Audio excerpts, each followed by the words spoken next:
함께 나누실 하나님 말씀은 로마서 11장 1절에서 10절까지입니다. 저와 여러분이 한 절씩 교대로 읽으시겠습니다. 그러므로 내가 말하노니 하나님이 자기 백성을 버리셨느냐? 그럴 수 없느니라. 나도 이스라엘인이요 아브라함의 씨에서 난 자요 베냐민 지파라. 하나님이 그 미리 아신 자기 백성을 버리지 아니하셨나니 너희가 성경이 엘리야를 가리켜 말한 것을 알지 못하느냐?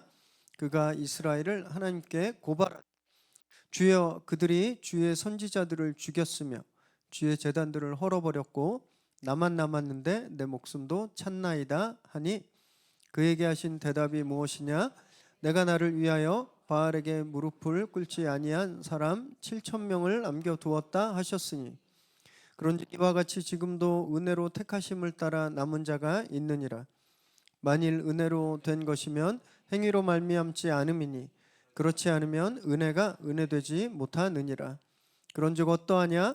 이스라엘이 구하는 그것을 얻지 못하고 오직 택하심을 입은 자가 얻었고 그 남은 자들은 우둔하여 졌느니라. 기록된 바 하나님이 오늘까지 그들에게 혼미한 심령과 보지 못할 눈과 듣지 못할 귀를 주셨다 함과 같으니라. 또 다윗이 이르되 그들의 밥상이 올무와 덫과 거치는 것과 보응이 되게 하시옵고 그들의 눈은 흐려 보지 못하고 그들의 등은 항상 굽게 하옵소서 하였느니라. 아멘. 오늘 우리에게 주시는 하나님의 말씀입니다. 우리 성도님들께서 기도해 주셔서 지난주 월요일부터 수요일까지 가평 필그림하우스에 있었던 목회자 컨퍼런스를 좀 잘 다녀왔습니다. 전국에서 한 40여 쌍의 목사님 부부가 참여해 주셨습니다. 처음에는 기획할 때 이거 다 찰 수 있을까? 그런 생각이 들었는데 3일도 안 돼서 다 마감되고 대기한 분들도 꽤 많으셨습니다. 다들 비슷한 고민들이 있으세요. 그리고 기도 제목들이 거의 같아서 금방 친해졌습니다. 그리고 쉽게 이렇게 좀 하나가 될 수 있었습니다. 어떤 분들은 아이고 목사님들 쉬러 가시나 보다 이렇게 생각하실까 봐 6시 50분부터 일정이 시작됐고요. 다 마치고 숙소에 들어오면 10시가 넘었습니다. 진짜 완전 스파르타 캠프였어요. 실제 어떤 목사님은 뭐 하는 데인지도 모르고 그냥 쉬러 가나 보다 그러고 오셨다가 거품으셨습니다. 너무 일정이 고돼가지고 저는 작년에는 목사님들만 컨퍼런스를 했는데 작년에 한번 해보니까 일정이 너무 빡빡한 거예요. 그래서 저는 이제 집행부에 하루 먼저 들어가겠다고 방을 잡아달라 그랬습니다. 그래서 지난주에 완수 예배 끝나고 좀 일찍 내려가서 푹 잤어요. 그래서 힘을 좀 비축하고 좀 잘 섬기고 왔습니다. 모든 강의, 뭐 토의, 나눔 다 좋았는데요. 저는 가장 좋았던 시간이 첫째 날, 둘째 날 저녁에 있었던 저녁 집회였습니다. 목사라 늘 예배를 인도하는 입장이잖아요. 늘 말씀을 전하고. 근데 이 집회를 통해서 제가 말씀을 듣고 체험받는 게 너무너무 은혜로웠습니다. 그래서 사진을 제가 몇 장 가지고 왔는데요. 한번 보실까요? 네, 이게 2시간씩 집회했습니다. 저녁에. 한옥 목사님도 아직 건강이 탈나시면 어떡하 이렇게 걱정될 정도였는데 다음 사진 한번 보여주세요. 막 목사님들이 막 진짜 막 부르짖으면서 기도했습니다. 또 넘겨주세요. 네, 서로 안수하면서 기도했고요. 또 마지막 사진. 네, 눈물 흘리면서 손 들고 이렇게 찬양하고 기도하는 이 시간들이 진짜 용광로 같은 시간이었습니다. 막 진짜 막 무릎 꿇고 막 손 들고 눈물 흘리면서 부르짖고 기도하는 목사님들 보면서 한국 교회 안 죽었구나. 이 강한 확신이 들었습니다. 이렇게 집회 때마다 또 한 분씩 나오셔서 간증을 하는 시간이 있었는데요. 제가 그 중에 한 분 간증을 좀 소개해드리고 싶습니다. 마지막에 보셨던 그 사진에 나오셨던 목사님이에요. 은평구에서 목회하고 계시는 박땡땡 목사님이십니다. 이분 저하고 함께 중소교회 목사님들 한 10분 정도가 몇 년째 한옥 목사님께 목회 코칭을, 멘토링을 이렇게 한 달에 한 번씩 계속 모여서 받고 있는데, 그 중에 한 분이세요. 이 목사님이 한 10년 전에, 아주 어렸을 때입니다. 아주 어렸을 때, 저분이 저보다 조금 어리시거든요. 40대 초반도 안 됐을 때, 지금 사역하고 계신 교회에 청빙 받아서 딱 가셨어요. 그래서 1년 2년을 열심히 사역했습니다. 그때 교회가 부흥하기 시작한 거예요. 그래서 예배 장소가 좁아졌습니다. 어떡하죠? 예배 장소를 찾아야 되죠. 그래서 조금 더 넓은 장소를 찾고, 그곳에 이제 인테리어나 뭐 공사를 좀 해야 되니까 업체를 이제 선정하고 이제 공사를 맡겼어요. 근데 너무 나이브했든지 업체가 공사비를 좀 빨리 달라, 그래서 좀 빨리 하겠다, 뭐 그래서 순진하셨는지 공사비 2억을 미리 지불했답니다. 근데 얼마 있다가 연락이 안 되는 거예요. 업체 사장님이 그거 받고 나르셨어요. 돈 받고 나르샤. 그래서 사라지셨습니다. 교회가 난리가 났죠. 그랬더니 평소에 이제 원래 그 교회에 계셨던 분들 중에 목사님한테 불만이 있으셨던 장로님이 한 분 계셨는데, 이분이 교회 리더십들을 막 이렇게 부추긴 거예요. 그래서 성가대 지휘자, 반주자, 교회 권사님들, 집사님들 한 30명 정도를 부추겨서 우리 교회 떠나겠다라고 목사님을 압박하기 시작했습니다. 머리가 막 하얘졌대요. 2억이라는 큰 돈을 사기를 당했는데, 교인들이 30명의 임직자가, 그때 이분들이 보통 11조 생활, 헌금 생활을 제일 잘 하시던 분들이었는데, 이분들이 교회 나간다 그러니까 앞이 캄캄해졌대요. 근데 그때 한 권사님이 목사님께 와서 이렇게 이야기했대요. 빨리 가서 그 장로님한테 무릎 꿇고 빌어라. 그 장로님 무릎 꿇고 막 나가지 말라고 빌어라. 근데 이 목사님이 진짜 그래야 될까 보다 생각했대요. 너무 상황이 당황스럽고 절망적이어서. 이 간증을 하는데 제가 얼마나 감사했는지, 우리 성도님들은 지금 이런 분들이 한 분도 안 계셔서 진짜 복 받았구나, 이런 걸 좀 깨닫게 됐습니다. 근데 마침 그때 한옥 목사님과 저희 그룹이 이제 멘토링하는 그 기간, 그 주여서 이분이 멘토링 모임에 나와서 이 이야기를 나누셨어요. 제가 그때가 생각납니다. 그때가. 근데 한옥 목사님도 엄청난 위기가 있으셨거든요. 장로님들의 반이 떠나시고 순장들의 반이 떠난 그런 위기가 몇 년 전에 있었습니다. 목사님이 이제 동병상련이잖아요. 그런 당신의 경험을 이야기하시면서 목사님이 이런 말씀을 하셨어요. 목사는 사람한테 무릎 꿇는 사람이 아니라 하나님 앞에 무릎 꿇는 사람이다. 가서 무릎 꿇고 기도해라. 근데 이 말씀을 하셨는데, 박 목사님이 하나님의 메시지로 딱 들렸대요. 그래서 교회에 가시자마자 작전 기도를 시작하셨습니다. 열심히 작전 기도를 시작하셨어요. 뭐 어떤 일이 일어났을까요? 막 기적처럼 막 화해가 되고 다 교회에 계시고, 그런 일이 일어나면 얼마나 좋겠습니까? 결국 이 30분이 진짜 교회를 떠나셨대요. 몇 주 안 됐는데 교회 안 나오더래요. 지금 막 교회가. 기도하면서 그래도 일말의 소망을, 하나님께서 좀 역사하시기를 기대했는데, 그냥 예배 드리러 단에 섰는데 반이 비어 있는 걸 보면서 뭐 진짜 이 오늘이 마지막 예배인가 보다, 교회 문 닫아야 되나 보다, 이렇게 생각했답니다. 그런데 그 절망하고 있을 때 놀라운 일들이 교회에서 일어나기 시작했대요. 평소에 그냥 교회만 나오시는 듯한 분들, 이렇게 봉사도 잘 안 하시고 그냥 예배만 왔다 갔다 하시는 그 남은 분들, 이분들이 기도에 동참하기 시작하셨다는 거예요. 그리고 교회에 일찍 나와서 헌신하시고 막 그런 일을 시작하셨다는 겁니다. 그래서 교회가 문 닫고 무너지는 게 아니라 점점 안정적으로 되고 또 성장하기 시작했습니다. 그 일이 있은 후에 한 8년 정도 지났는데요. 지금은 교회 근처에 있는 중학교 강당을 예배 장소로 쓰려고 지금 논의 중일 만큼 교회가 꽤 많이 성장했습니다. 목사님 간증하면서 이런 말씀하셨어요.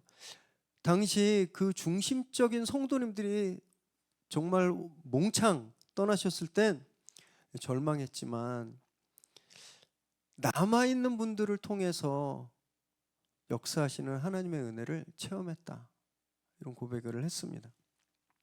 간증을 들으면서 이게 진짜 이거 맞는 말씀이다라고 저도 동의하게 되었는데요.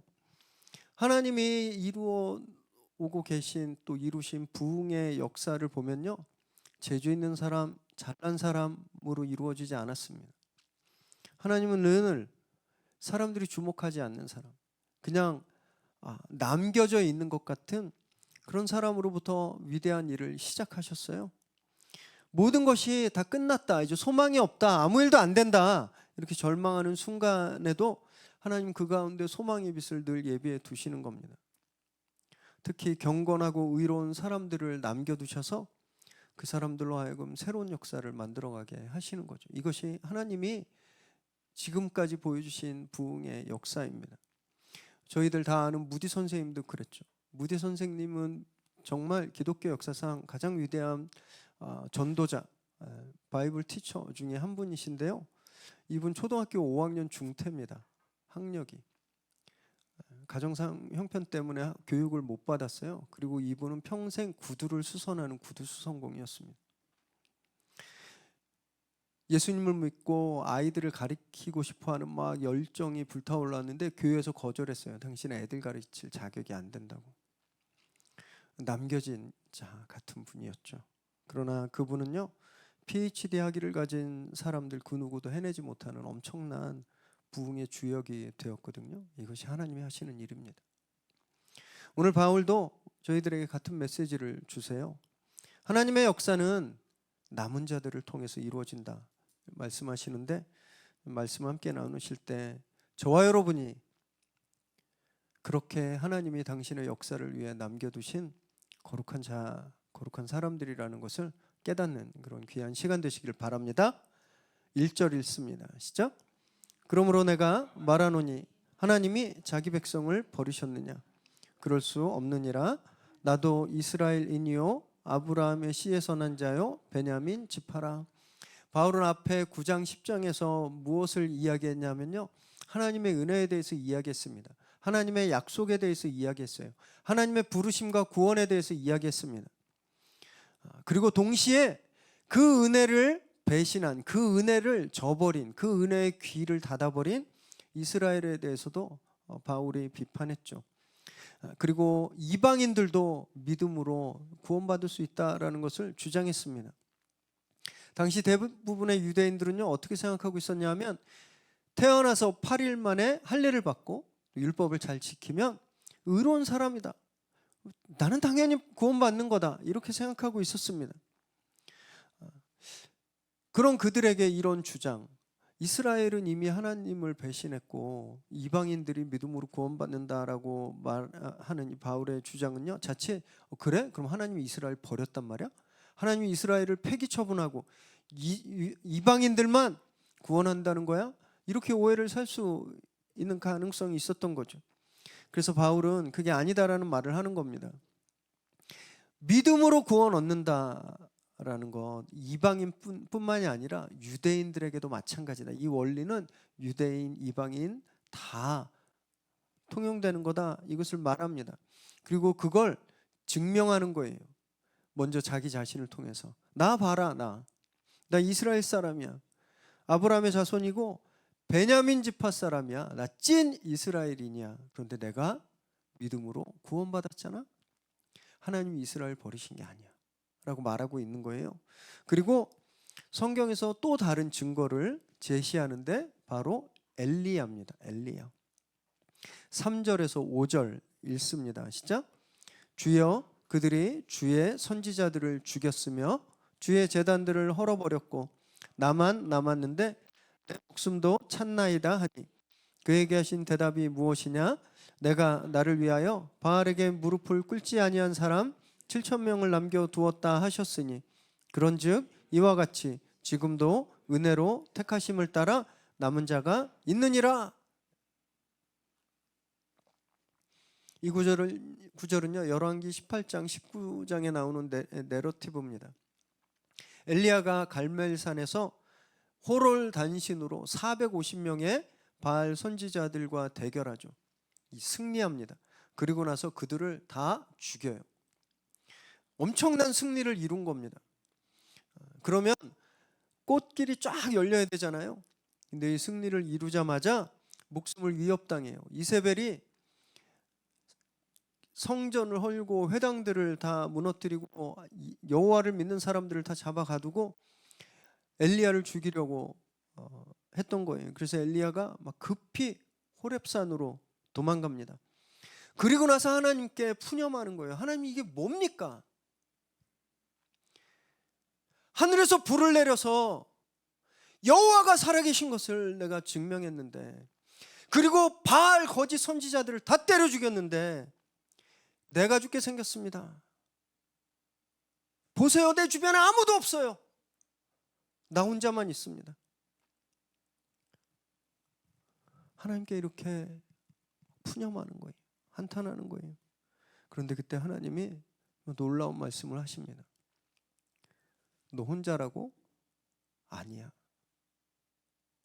내가 너처럼 바알에게 무릎 꿇지 않는 사람 7,000명을 남겨두었다. 엘리야는 자기 혼자인 줄 알았어요. 다 도망가고 죽고 배신하고 자기 혼자만 남은 줄 알았는데 그에게는 7,000명이 더 있었던 거죠. 바울은 이 사건을요 하나님께서 이스라엘을 버리지 않았다라는 증거로 제시하는 겁니다. 대부분의 유대인들이 다 복음을 받아들이지 않아서 그냥 보면 다 유대인들은 복음을 반대하고 구원 못 받을 것 같지만 그렇지 않다라는 거예요.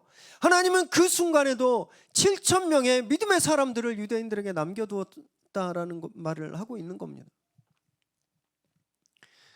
끝없이 배신당하고 막 위협당했지만 바울은요 자기 동족을 향한 하나님의 은혜를 의심하지 않았습니다.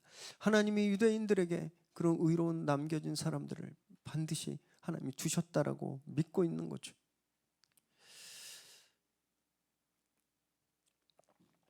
이번 필그림 하우스에서 열린 컨퍼런스에 오신 목사님들이요 교회 사이즈와 상관없이 부산, 창원, 익산, 그리고 충남, 서산 막 이런 데서 되게 많이 오셨어요.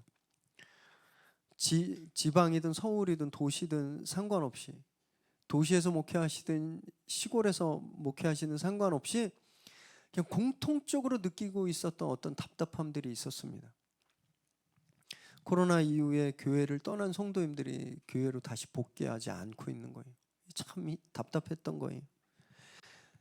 이 사회 정서가 점점점 반기독교 정서로 가는 거죠. 이제 우리 애들은요 어디 가서 나 교회 다닌단 말 잘 못합니다. 공격당할까 봐 창피해서 숨겨요. 그래서 답답하죠. 그리고 또 지금 교회에 남아있는 성도들도 언제든 교회를 떠날 수 있다는 불안감이 있는 거예요.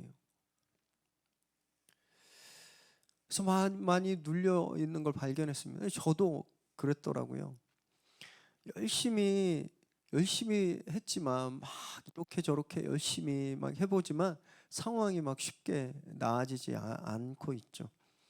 개척해서 만 6년, 이제 뭐 한 4개월, 6년 반 다 돼 가는데 최선을 다했지만 막 제가 막 요새는 어떤 한계들을 마주하는 것 같아요. 제 한계들을 발견하게 되는 것 같아요. 이렇게 큰 타이어를 끈으로 묶어서 막 끌고 걸어가는 듯한 그런 무거움, 또는 한 수심 10m의 맨몸으로 잠수하면 막 수압이 느껴지잖아요. 그런 걸 느끼고 있었습니다. 굉장히 고민이 많았었어요. 집회에 올라가는데 별로 그렇게 큰 소망도 사실 없었습니다. 둘째 날 저녁 집회 때 제가 엄청난 충격을 받았어요. 제가 보통 월요일, 화요일에 그 다음 그 주 이제 돌아오는 주 설교 본문을 좀 나눕니다. 설교 본문을 딱 정리하고 나오나요? 네. 쭉 PDF로 다 여러 개 번역본들을 다 만들고 또 그걸 이제 묵상하고 제목을 한두 개 정도 이렇게 가제목을 만들어 놓고 그리고 이제 계속 그걸 생각하고 틈틈이 메모하고 그러면서 이제 설교 준비를 하는데 월요일부터 수요일까지 아무것도 못 하니까 미리 본문을 좀 봤어요. 그리고 제목을 좀 뽑아놨습니다. 오늘 본문이었거든요. 오늘 본문. 그런데 이 남은 자라는 게 딱 꽂혔습니다. 저한테. 그래서 다음 주 설교는 이 남은 자가 있었다, 뭐 남은 자다, 뭐 이렇게 해야 되겠다 하고 이 컨퍼런스에 올라간 거거든요. 두 번째 날 집회 설교 제목이 딱 떴는데 설교 제목이 뭔 줄 아세요? 남은 자들로 충분하다. 막 전율이 막 온 거예요. 전율이. 그날 설교 본문이 이사야서 말씀이었는데요. 이사야 6장 11절에서 13절 함께 읽으실까요? 시작. 내가 이르되 주여 어느 때까지니까 하였더니 주께서 대답하시되 성읍들은 황폐하여 주민이 없으며 가옥들에는 사람이 없고 이 토지는 황폐하게 되며 여호와께서 사람들을 멀리 옮기셔서 이 땅 가운데 황폐한 곳이 많을 때까지니라. 그 중에 10분의 1이 아직 남아있을지라도 이것도 황폐하게 될 것이나 밤나무와 상수리나무가 배임을 당하여도 그 그루터기는 남아있는 것 같이 거룩한 씨가 이 땅의 그루터기니라 하시더라. 이 본문이었습니다. 이 본문은요, 이사야가 바벨론 포로 오기에 대한 예언의 말씀이에요. 이사야가 하나님께 묻습니다. 하나님, 언제까지 이스라엘이 이런 꼴을 당해야 되겠습니까? 하나님이 언제 이스라엘을 회복시켜 주시겠습니까? 그때 하나님 주신 말씀입니다. 아직 멀었어. 더 황폐해지고 다 끌려가고 남아있는 사람도 다 사라지고 나무가 썽둥 잘려서 밑둥만 남아져 있는 그때 그 거룩한 씨가 될 거다. 그때 회복이 시작될 것이다. 이렇게 말씀하신 본문이거든요. 바벨론 포로기 때 그랬습니다. 바벨론이 와서요, 이스라엘을 초토화시키고 싹 끌고 갔는데 누구를 끌고 갔는가? 귀족들, 부자들, 공부 많이 한 사람들, 젊은 사람들, 그리고 얼굴 이쁘고 잘생긴 사람들 다 끌고 갔습니다. 남아있는 사람은 누굴까요? 남아있는 사람들 어디 쓸모가 없어 보이는 사람들이에요. 데리고 가면 밥만 축낼 사람들이에요. 소망이 안 보이는 사람들이에요. 그런데 하나님이 그들을 소망의 그루터기로 사용하시겠다고 말씀하셨거든요. 근데 이 말씀처럼 이때 남겨진 사람들이 포로가 끝나고 70년 후에 이스라엘이 귀환할 때 이스라엘을 세우는, 성전을 세우는 동력이 됩니다. 남아있는 사람들은 쓸모없는 사람들이 아니었어요. 하나님이 이스라엘을 회복시키려고 하는 소망의 씨앗이었습니다. 저희 목사들이 꼭 그런 걸 느꼈습니다. 느끼고 있었던 그 현실이 딱 그랬어요. 한국 교회는요, 과거의 찬란한 영광을 다 잃어버렸습니다. 다 잃어버렸어요. 부흥은요, 과거의 전설입니다. 대형교회 부흥하는데 착각하면 안 돼요. 수평 이동이지 예수 안 믿는 분들이 가서 예수 믿는 거 아닙니다. 이렇게 파이 나눠 먹기처럼 저희처럼 작은 교회에 있는 성도들이 다 가는 거예요. 부흥이 아닙니다. 한때 1000만 성도, 1200만 성도라고 막 떠들어댔거든요. 근데 지금 통계는요, 400만도 채 안 된다. 많이 잡아도. 과거의 기록입니다. 그런 건. 또 한참 부흥할 때 웬만한 공연장보다 훨씬 화려하고 멋지게 교회들을 전놨잖아요. 한 달에 2-3개씩 이단에 팔려가고 있어요. 다 뽑히는 거죠. 여러분, 나무가 숭뚱 잘리면 가지도 없고 열매도 없고 기둥도 없잖아요. 그냥 밑에 그냥 나무가 있었다는 흔적, 그 구루터기 밑둥만 남아있는데 지금 한국교회가 그런 상황입니다. 그래서 우린 절망했어요. 도대체 이걸 갖고 뭐 할 수 있을까? 도대체 여기 계신 30명도 안 되는 성도님들이 무슨 일을 할 수 있을까? 우리가 상가라고 안 오는 이 작은 교회가 아무리 몸부림쳐도 와보라 그래도 안 오는, 그래서 우리가 그래서 그런 패배감 가지고 있잖아요. 1년 넘게 교회 오라 그래도 안 와요. 아무리 친한 사람도 와보라 그래도 안 와요. 처음에는 오기로 계속 언젠간 오겠지 했는데 계속 안 오니까 어떻게 되죠? 포기하는 겁니다. 이제 더 이상 오란 말도 안 해요. 이제 오라고 말하면 미안해지는 겁니다.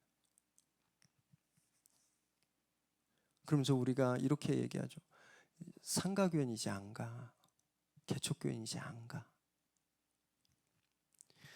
밑둥만 남아있는 구루터기 보고요, 여기선 이제 싹이 안 나.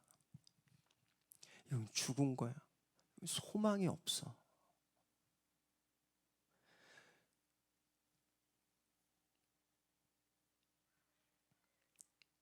호렙산에서 나 혼자만 남았네요, 하나님. 아무도 없어요, 하나님. 이제 나도 죽겠어요. 이렇게 이야기하는 엘리야라고 제가 느꼈어요. 제가 그랬더라고요. 거기 계신 목사님들 그랬어요. 하나님이 말씀하시는 겁니다. 그렇지 않다. 내가 너 같은 사람 7,000명 남겨뒀다 말씀하셨습니다. 이 7,000명은요, 실제로 그 당시 이스라엘 곳곳에 남아있는 7,000명을 뜻하기도 하지만요, 더 넓게 해석하면 지금 현재 교회에 다니는 분들을 말합니다. 7이라는 숫자가 완전수고 1000은 무한대거든요. 그러니까 지금 이 어려운 상황에도 교회에 남아있는 사람들을 말하는 거예요. 하나님이 저에게 말씀하셨습니다. 그렇지 않아. 위례 새로운 교회에 믿음의 사람들이 있어. 내가 그들을 남겨두었다 말하는 거예요. 막 눈물이 막 쏟아져 나왔습니다. 하나님 앞에 엉엉 울면서 회개했어요. 하나님이 교회를 위해서 우리 성도님들을 남겨두셨는데 저는 불안해했다는 겁니다. 하나님이 남겨두신 이 좋은 성도님들을 보면서 우리 교회 싹은 안 필 거야. 우리 교회는 부흥하지 않을 거야. 그럼 어떻게 해야 되지? 사람들은 이 교회에 안 올 거야. 엘리야처럼 하나님한테 한탄하고 불평하고 있었던 거예요. 진짜 많이 울었어요. 그리고 막 가슴이 뜨거워지기 시작했습니다. 성령님이 이 안에 불을 막 주시는 것 같았어요. 그러면서 우리 성도님들 얼굴이 막 한 분씩 떠올랐습니다. 제가 우리 성도님들 기도 제목 연말에 받고 이렇게 새벽마다 이렇게 기도하잖아요. 이 글자들이 막 제 앞에 떠오르는 거예요. 그래서 막 기도하는데 기도가 막 하늘로 막 쭉쭉 빨려 올라가는 그런 감동을 받았습니다. 그리고 막 성도님들이 교회에서 어떻게 헌신하고 계신지 막 보였어요. 뉴젠에서 진짜 힘들게 사역하는 우리 스태프들, 식사 끝나면 누가 시키지도 않았는데 부엌에 가서 먼저 그 막 산처럼 쌓여있는 컵이랑 그릇을 닦는 분들, 허리가 다 아픈데 막 와서 테이블 세팅하고, 그래서 성령이 이런 말씀을 하시는 것 같았습니다. 내가 너를 위해 남겨준 7,000명의 믿음의 사람들이다.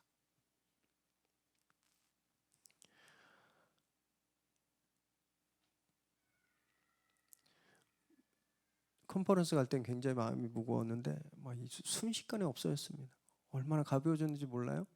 그리고 막 뭐라고 형용할 수 없는 그런 따뜻함이, 평안함이 저를 좀 채웠습니다.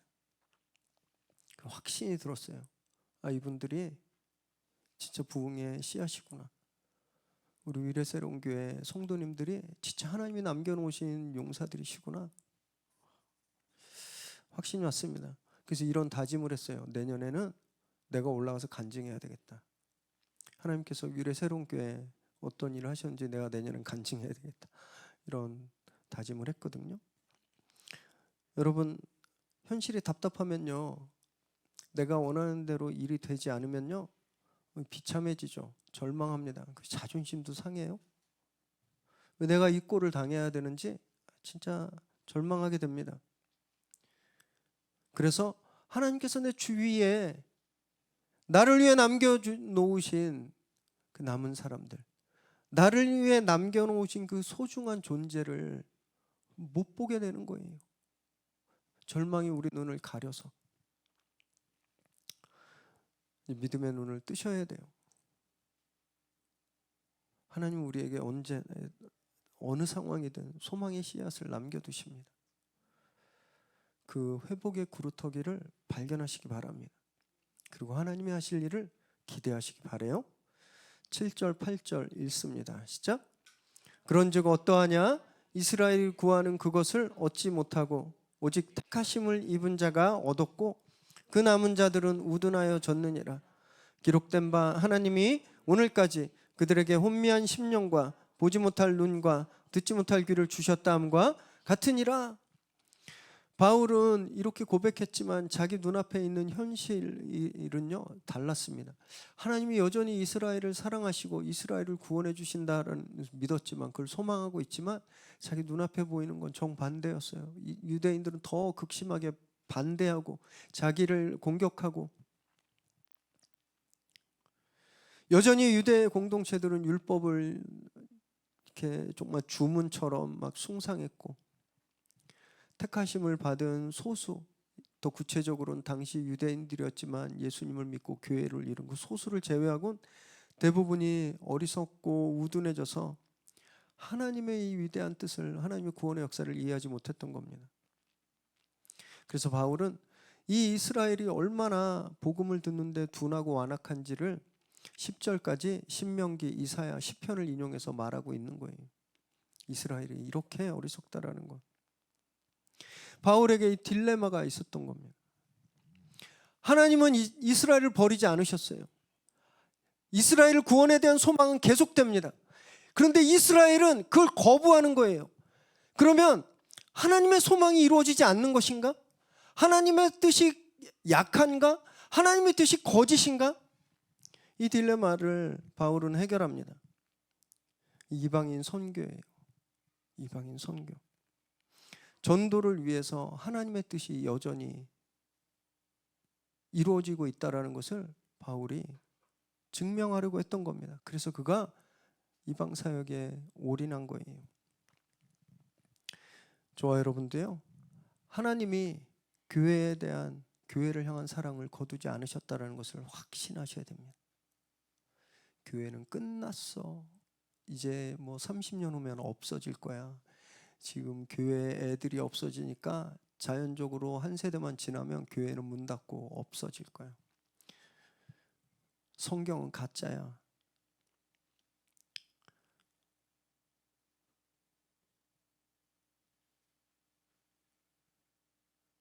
그러나 그 말들은 거짓입니다. 하나님은 여전히 교회를 사랑하시고 하나님은 여전히 그 사랑을 거두지 않고 계세요. 그러나 동시에 교회는 그래서 무조건 오라, 교회가 다 오라, 이런 태도도 피해야 합니다. 우리도 잘못한 거 너무너무 많이 있죠. 우리도 사람들이기 때문에, 교회도 사람들이 모인 공동체이기 때문에 잘못하고 실수한 것들 많습니다. 그래서 우린 교회를 사랑하시는 하나님께 어떻게 거룩함으로 하나님을 예배하고 어떻게 그 거룩함을 회복할 수 있을지 진짜 몸부림쳐야 되는 거예요. 그리고 바울이 전도에 그 인생을 던졌던 것처럼 우리도 전도에 목숨을 걸어야 됩니다. 이것이 남은 자들의 사명이고 숙명인 거예요. 사랑하는 여러분, 아직 불씨는 꺼지지 않았습니다. 이 불씨는 절대 꺼지지 않아요. 소망은 사라지지 않았습니다. 옆에 계신 분 한번 보세요. 앞에 계신 분, 뒤에 계신 분 한번 보십시오. 하나님께서 우리를 위해 남겨두신 소중한 분들이에요. 내 눈엔 차지 않을지 몰라도, 내 기준에 못 미칠지 몰라도, 내 눈엔 여전히 그냥 성뚱 잘려나간 나무 밑둥 같을지라도 그곳에 소망이 있습니다. 그곳에 불씨가 있습니다. 현실이 우리 눈을 가리고 또 세상의 소리가 우리 귀를 속일 때 거절하시고 말씀으로 이겨내시기 바랍니다. 함께 열심히 모여서 예배하고 정말 뜨겁게 기도해서 우리 안에 있는 이 회복의 씨앗이 싹을 틔우게 되기를 바랍니다. 무엇보다 때와 장소를 가리지 말고 정말 주님을 복음을 열심히 전하십시오. 그래야 구루터기에 생명이 자라나는 겁니다. 그렇게 하나님께서 미래 새로운 교회를 위해서 남겨두신 자로 이 거룩한 사명을 정말 최선을 다해 감당하는 저와 여러분 되시기를 주님의 이름으로 축원합니다.